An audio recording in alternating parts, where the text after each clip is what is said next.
बिहार के मुजफ्फरपुर के कुर्नी में एक ऐसा कांड हुआ है जिसने नीतीश सरकार को हिला दिया है। मुजफ्फरपुर कांड जो है अब नीतीश के गले की फांस बनता जा रहा है। जी हां, हम बात कर रहे हैं बिहार के सियासत की, जहां मुजफ्फरपुर कांड को लेकर आरजेडी कांग्रेस सड़क पर है तो नीतीश सरकार बैकफुट पर है। जी हां, पहले आपको इसकी जानकारी दे दें। नमस्कार दोस्तों, मैं हूं अनूप श्रीवास्तव और हम बात करते हैं बिहार के मुजफ्फरपुर रेप पीड़िता बच्ची की मौत के बाद की कहानी की।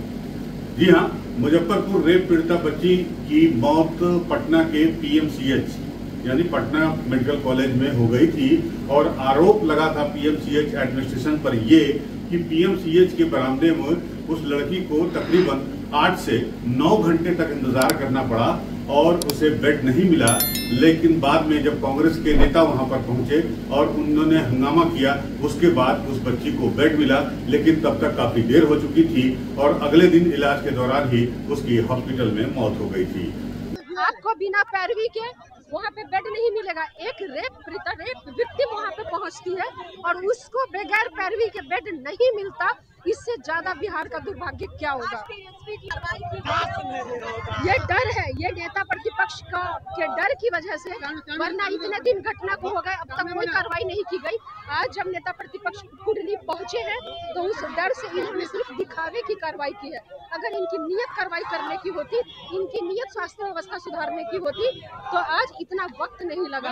गौरतलब है कि इस बच्ची के साथ मुजफ्फरपुर के कुर्नी में सामूहिक दुष्कर्म का कांड किया गया था। उसके पहले यानी पटना पीएमसीएच के पहले उसे मुजफ्फरपुर के एसकेएमसीएच अस्पताल में ले जाया गया था, लेकिन वहां पर स्थिति गंभीर होने के कारण उसे पटना के पीएमसीएच मेडिकल कॉलेज में रेफर किया गया था। अब इस बच्ची के मौत के बाद से ही नीतीश सरकार विपक्ष के निशाने पर है। कांग्रेस लगातार पिछले 3 दिनों से सड़कों पर उतर रही है। जी हां, कांग्रेस लगातार प्रदर्शन कर रही है। उसके कार्यकर्ता बिहार के स्वास्थ्य मंत्री मंगल पांडे के इस्तीफे की मांग कर रहे हैं। इधर आरजेडी की महिला कार्यकर्ताओं ने भी कल सड़क पर जमकर प्रदर्शन किया और उन्होंने भी बिहार के स्वास्थ्य मंत्री मंगल पांडे का इस्तीफा मांगा है। इस बीच आरजेडी प्रमुख और प्रमुख विपक्ष के नेता तेजस्वी यादव कुर्नी गए और वहां पर उन्होंने सरकार पर सीधे सीधे लापरवाही का आरोप लगाया। आपको बता दें, घटना को 3 दिन से ज्यादा बीत चुके हैं और पहले 48 घंटों तक सरकार की तरफ से कोई रिएक्शन नहीं आया, न ही कोई एक्शन लिया गया।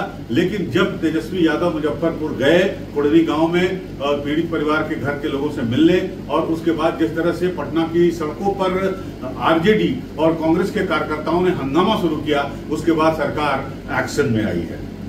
और जो अभी सूचना आई है हमारे पास वो ये है कि पीएमसीएच के एक डिप्टी डायरेक्टर को और एसकेएमसीएच मुजफ्फरपुर के सुपरिटेंडेंट को एडमिनिस्ट्रेशन ने यानी सरकार ने, बिहार सरकार ने सस्पेंड कर दिया गया है। साथ ही उनके स्वास्थ्य मंत्री मंगल पांडे का यह बयान आया है कि इस मामले में स्पीडी ट्रायल की जाएगी और साथ ही साथ दोषियों को अगले 15 से 1 महीने के अंदर सजा देने का काम किया जाएगा। जो मुख्य आरोपी है वो गिरफ्तार भी कर लिया गया है मुजफ्फरपुर पुलिस के द्वारा, और लेकिन स्पीडी ट्रायल की जाएगी और इसमें जो भी आरोपित है, जो भी दोषी है, उनको कड़ी सजा दी जाएगी। साथ ही साथ उन पर हत्या का मुकदमा भी चलाया जाएगा। मुजफ्फरपुर की घटना हुई बच्चे के साथ, वो बहुत ही दुखद है, पीड़ादायक है। और जो पुलिस अधीक्षक से जानकारी मिली है, जो आरोपित है उसकी गिरफ्तारी तुरंत हो गई और 15 दिनों के अंदर चार्जशीट करके स्पीडी ट्रायल चला के उस आरोपित को सख्त सजा दिलवाई जाएगी। मैं पटना से बाहर था, कल रात को वापस आया हूं। मुझे जानकारी पूरी मिली, बच्ची को घटना के बाद एसकेएमसीएच मुजफ्फरपुर लाया गया, वहां उसका उपचार हुआ। उपचार होने के बाद फिर पीएमसीएच पटना रेफर किया गया।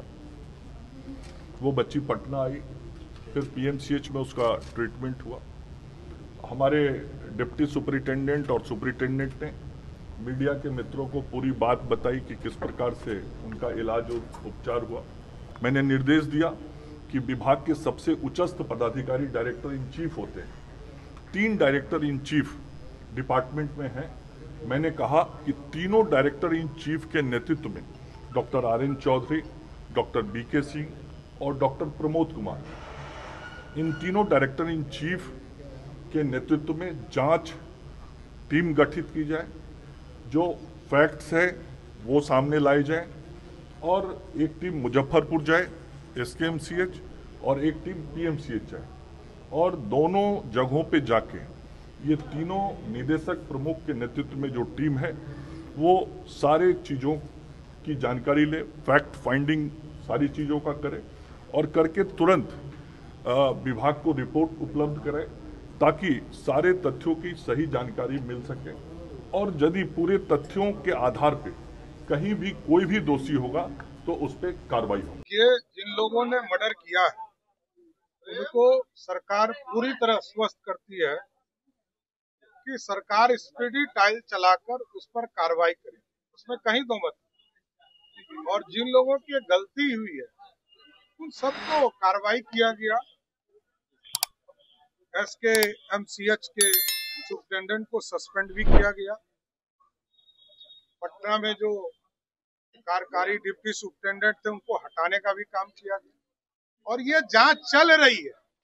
ये प्रथम दृष्टया है, जांच पूरी होगी तो बिहार की जनता को बड़ा स्पष्ट तौर पर बताता हूं कि कार्रवाई होगी, और जो जिन लोगों के चलते बच्ची की मृत्यु हुई है एक एक लोगों को छोड़ने का काम बिहार की सरकार नहीं करेगी।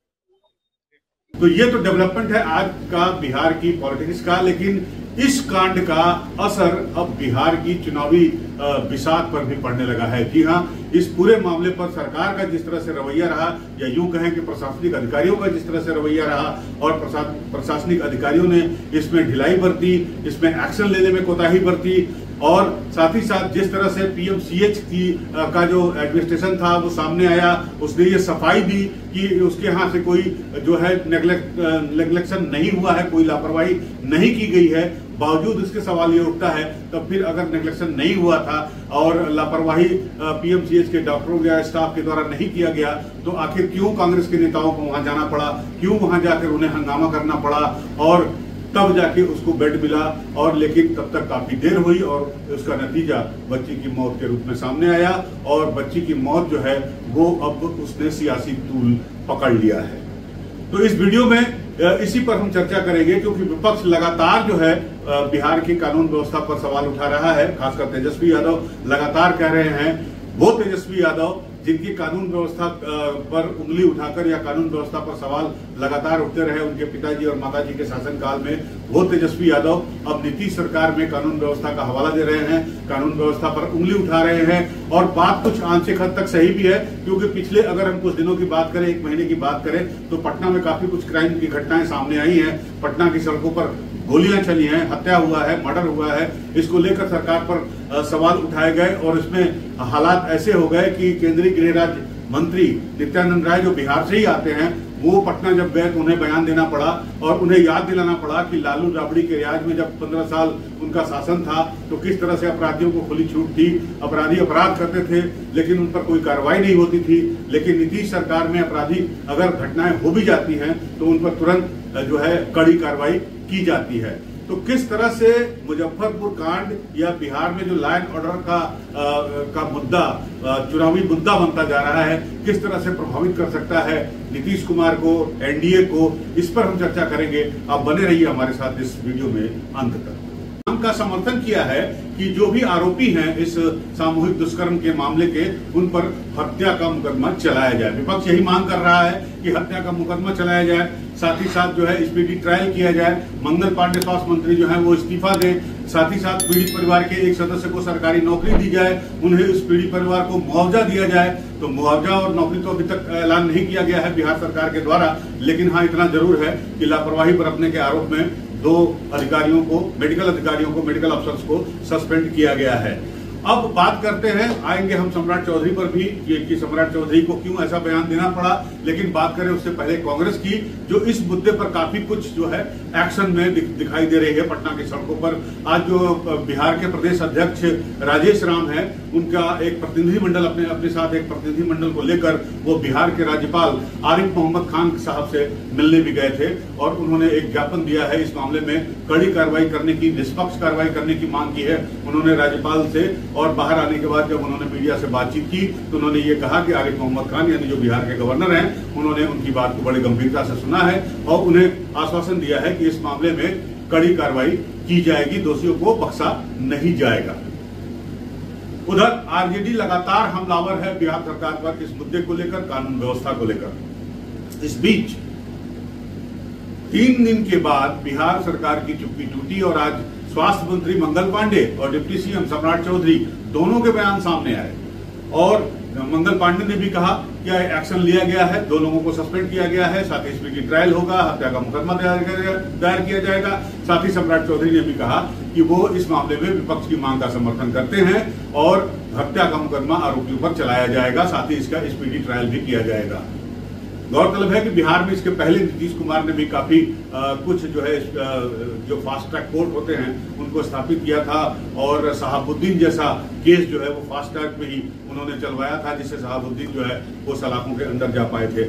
बहरहाल लेकिन इस कांड के बाद से बिहार सरकार की कार्यशैली पर सवालिया निशान तो लगने शुरू हो गए हैं। साथ ही साथ जिस बिहार में अब से ठीक 4 महीने के बाद चुनाव होने जा रहे हैं और लालू के जंगल राज की याद लगातार एनडीए के नेता, चाहे वो बीजेपी से हो, चाहे वो जेडीयू से हो, चाहे वो चिराग पासवान की पार्टी एलजेपी हो और चाहे वो आरएलएसपी हो, उपेंद्र कुशवाहा की पार्टी, हर आदमी जब भी चुनाव आता है तो लालू का जंगल राज बिहार वालों को याद दिलाता है। लेकिन ये नहीं बताता कि पिछले 20 सालों में उन लोगों ने क्या किया है। और आज अगर तेजस्वी को ये मौका मिला है कि वो नीतीश सरकार के कानून व्यवस्था पर सवाल उठा रहे हैं, तो आखिर तेजस्वी यादव को ये मौका कैसे मिला और क्यों मिल रहा है, इस बात का जवाब कोई भी एनडीए का नेता नहीं दे रहा है। जी हाँ, लेकिन जिस तरह से मुजफ्फरपुर कांड में शुरू में, अब तो नहीं लेकिन शुरू में जिस तरह से लीपापोती करने की कोशिश की गई स्थानीय प्रशासन के द्वारा या पटना पीएमसीएच के स्टाफ के द्वारा, एडमिनिस्ट्रेशन के द्वारा, वो थोड़ा चौंकाने वाला था और यही वजह है कि ये मुद्दा इतना उभर कर सामने आ गया और विपक्ष को बैठे बिठाए एक हथियार मिल गया नीतीश सरकार पर हमला करने का। अब ये मामला यहीं पर नहीं रुकेगा। निश्चित रूप से जिस तरह से कांग्रेस और आरजेडी हमलावर हैं नीतीश सरकार पर, मुझे नहीं लगता कि आगे आने वाले दिनों में भी वो शांत बैठेंगे, चुप बैठेंगे। और इस मामले में सरकार अभी तो उसने इनिशियल एक्शन लिया है, 2 लोगों को सस्पेंड किया है, लेकिन इसके बाद वो क्या एक्शन लेती है। पीएमसीएच जिसके ऊपर आरोप लग रहे हैं, पप्पू यादव ने भी आज एक आरोप लगाया है कि पीएमसीएच के जो है डायरेक्टर को लगातार सेवा विस्तार दिया जा रहा है, उनके रिश्तेदार भी वहां काम कर रहे हैं। तमाम तरह की बातें विपक्ष जो है इस मुद्दे को लेकर हमलावर है, सरकार पर लगातार सवाल किए जा रहे हैं। सरकार एक तरह से बैकफुट पर है और सरकार को जवाब देते नहीं बन रहा है। लेकिन स्थिति को संभालने की आज पूरी कोशिश सम्राट चौधरी जो डिप्टी सीएम हैं, बीजेपी के हैं, उन्होंने की है और उन्होंने ये साफ साफ कहा कि दोषियों को कतई बख्शा नहीं जाएगा, उनके खिलाफ जो है वो हत्या का मुकदमा चलेगा। और साथ ही साथ हो सकता है कि आने वाले दिनों में जो पीड़ित परिवार है, क्योंकि वो दलित से जुड़ा हुआ मामला है और आपको पता है कि बिहार में दलित वोट को अपने साथ जोड़ने के लिए किस तरह से राजनीतिक दल जो है वो लालायित हैं। तो चूंकि दलित बालिका के साथ दुष्कर्म हुआ, बाद में उसकी मौत हो गई इलाज के दौरान, तो ये मुद्दा इतना गरमाया हुआ है और विपक्ष इस मुद्दे को अपने हाथ से जाने नहीं देना चाहता, क्योंकि सवाल वोट बैंक का है, दलित और महादलित का, जिस वोट बैंक पर सारी पार्टियों की नजरें हैं। एक अच्छा खासा चंक है इस वोट बैंक का बिहार के चुनावी राजनीति में और जिस पर सबकी नजरें लगी हुई हैं। और खासकर बिहार में जो समीकरण है, अगर महागठबंधन की बात करें तो मुस्लिम और यादव के साथ तेजस्वी यादव चाहते हैं कि पिछड़ा, अति पिछड़ा और दलित वोट उनके साथ आए, कुछ सवर्ण वोट भी उनके साथ आ जाए तो उनका बेड़ा पार हो जाएगा। क्योंकि चिराग पासवान इस बार चुनाव लड़ रहे हैं एनडीए के साथ, तो दलित वोट जो है वो चिराग पासवान के साथ जा सकता है एनडीए में। और पासवान समुदाय का अगर वोट की बात करें तो तकरीबन 6% है। लेकिन साथ ही साथ चिराग का चेहरा ऐसा है कि बाकी दलित समुदाय भी, जो चाहे वो दलित समुदाय से हो चाहे वो महादलित से हो, वो भी एनडीए में जा सकते हैं। लेकिन इस तरह के जो केस होते हैं या इस तरह का मामला अगर सामने आए तो निश्चित रूप से विपक्ष जो है उसको हाथ से जाने नहीं देना चाहता। और यही वजह है कि विपक्ष इस मुद्दे को लेकर पूरी तरह से हमलावर है और मुजफ्फरपुर कांड जो है वो पूरी तरह से सियासी तूल पकड़ता जा रहा है और सियासी पारा बिहार का इसने हाई कर दिया है। बनी रहेगी हमारी नजर इस पूरे प्रकरण पर, मुजफ्फरपुर रेप पीड़ित की मौत के मामले पर, कि विपक्ष आगे क्या एक्शन लेता है, सरकार क्या उस पर रिएक्शन करती है, हम आपको बताते रहेंगे। आप बने रहिएगा हमारे साथ। और अगर आपको हमारा ये वीडियो पसंद आया हो तो हमारे चैनल को लाइक सब्सक्राइब करना बिल्कुल मत भूलिएगा। मिलते हैं आपसे अगले वीडियो में, तब तक के लिए नमस्कार, जय हिंद।